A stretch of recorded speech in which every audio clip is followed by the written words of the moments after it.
Hey, I'm ZSH Plays, and for the past year we've been building habitats across 2 different zoos, from baboons to penguins, elephants to cheetahs. It's been a lot of fun, and today I'm here to show you 10 of my favourite builds that we've made throughout 2024. We're starting with possibly the cutest habitat that we built this year, Little Penguin Beach at San Bernardino Zoo. This habitat looks really simple. It's basically just rocks, a beach, and then some water, but it was a real challenge to build. Getting the water deep enough for the penguins to swim in whilst making it shallow enough to look realistic took some doing, and the mesh across the top of the habitat took a long time to put in as well.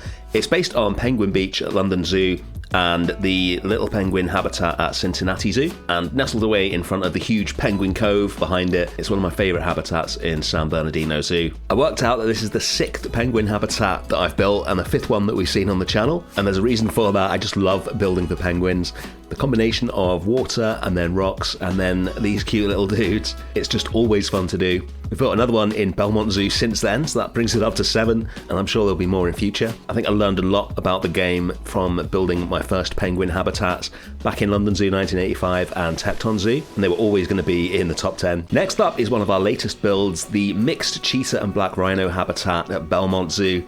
This is based on a real habitat at Zoo Leipzig, which I saw earlier this year, and it absolutely blew my mind seeing black rhino and cheetah in the same habitat. It is really carefully designed so that the rhinos have their own space and the cheetahs have their own space. And the way they do it at Zoo Leipzig is at any one time, one of the black rhinos will be in with the cheetahs and the other one will be somewhere else, and they mix them round, and that way sometimes the rhinos are together, sometimes they're in with the cheetahs, and they get a different experience every day. And the habitat is designed with lots of hills in it, which the cheetahs like, so they tend to stick to the hills, and the rhinos tend to stick to the lower areas, so they don't get in each other's way. Cheetahs are pretty impressive cats, but a rhino is a little out their league hunting-wise, so it's probably more a case of the rhinos being a danger to the cheetahs. But the real habitat's been there for about 13 years now, working very nicely, and it was a lot of fun recreating it in Planet Zoo. This gate here is the join between the 2 habitats, so you can see the rhinos have complete access to this side of it as well, and up here on the hill are the cheetahs.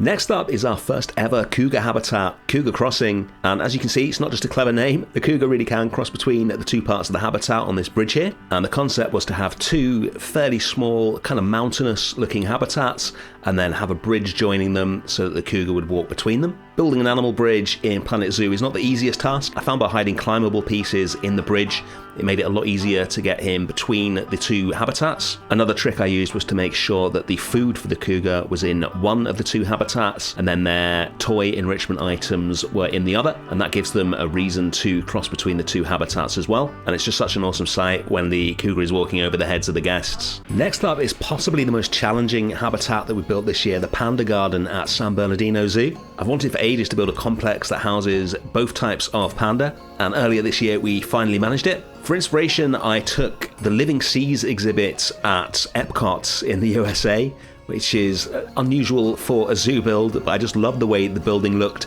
It's called the Nemo and Friends ride, I think now. It's still there. This is based on how it looked when it was built back in the 1970s. And then inside, it's all based on river wonders in Singapore. So there's a big habitat for giant panda on the right as you go in, and then a smaller habitat for the red panda on the left. It was an absolute nightmare to build.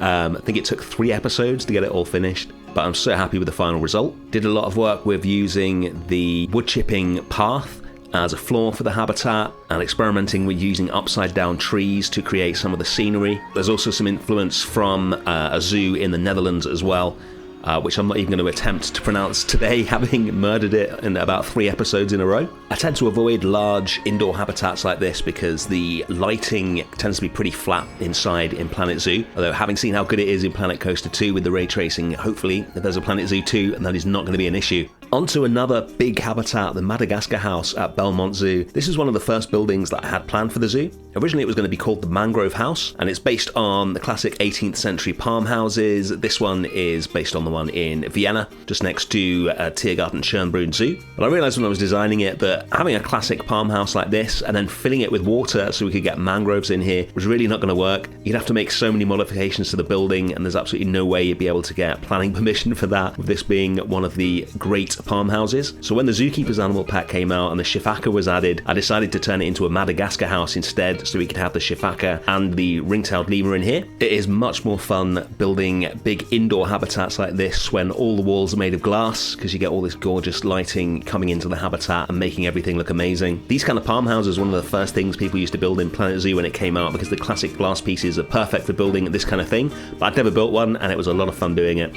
Onto a build which even now I can't believe I got done in one episode, the Forest at Night at San Bernardino Zoo. This is a big night house with 4 species in it. It's designed in a kind of brutalist style on the outside, and then making it an ultra-modern nocturnal house on the inside.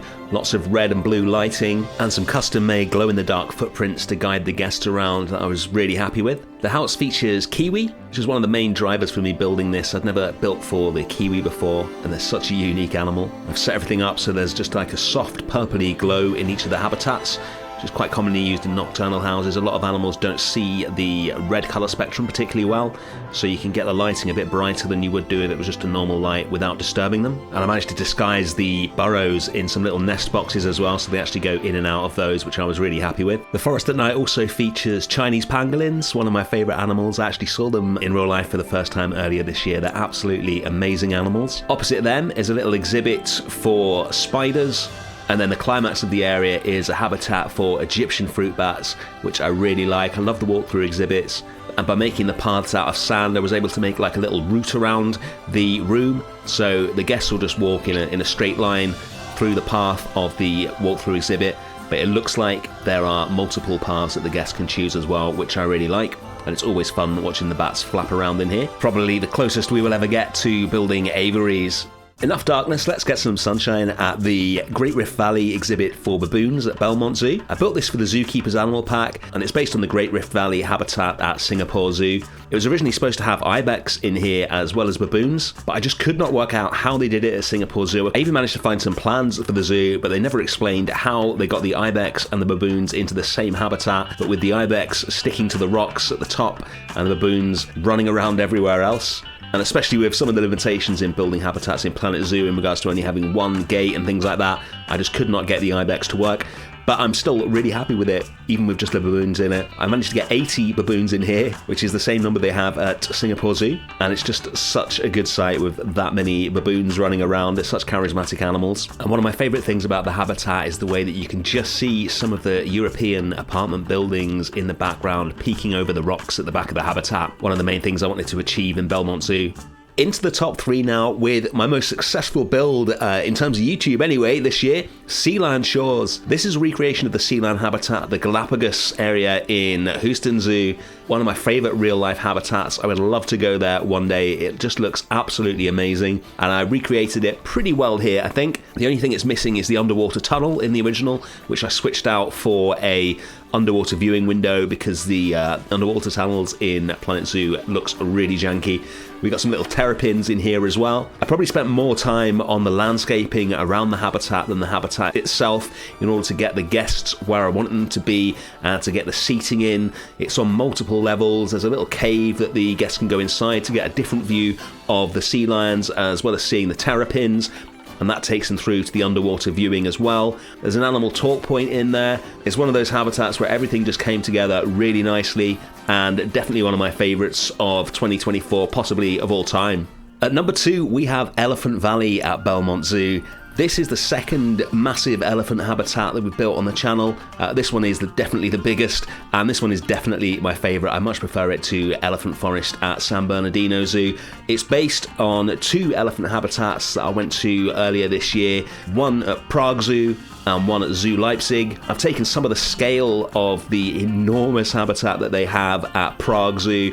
It's one of the biggest elephant habitats in the world. In fact, outside of safari parks, it might be the biggest elephant habitat in the world. It's absolutely enormous. They have so much space and so much to do. And then at Zoo Leipzig, there's a smaller habitat with an amazing view of these classic Austrian buildings in the background, which I also wanted to replicate here. I'm really, really pleased with the final effect of it. In fact, there was only one habitat that I was more pleased with this year, and that was Penguin Cove at San Bernardino Zoo. I went to this habitat at Bird Paradise in Singapore last year. It was by far the greatest penguin habitat I've ever seen, one of the greatest zoo habitats I've ever seen, and I just knew I had to build it. but I had absolutely no idea if it was even possible to get it working in Planet Zoo. I had to make a few changes to it. They had some separate water pools and things like that just didn't work in the game, but I am so happy with the final result of this. It's on 2 levels. There's a huge underwater viewing window that you can see there, and then you go up and you can see them above the water. The whole building is cooled to something like 5 degrees C, something like that, to suit the 3 species of penguin that they have there. We've got the king penguins here in the real habitat. They have rockhopper and I think Adelie penguins as well. I must have spent at least half an hour, possibly an hour in the real habitat. And I gotta say, I spent a lot of time watching the penguins swimming around in our habitat as well. They got so much space in there. They can really show off their swimming abilities. And I think it's that combination of architecture and the animal behaviors that makes this my favorite habitat of 2024. And there we go. Thank you so much for all your support this year. Let me know in the comments what you think of my choices and if there's any that you would have chosen instead. Have an amazing Christmas, and I'll see you again next year where Bellemont Zoo will be reclaiming its place as our weekly Saturday episode. Thanks for watching. Bye.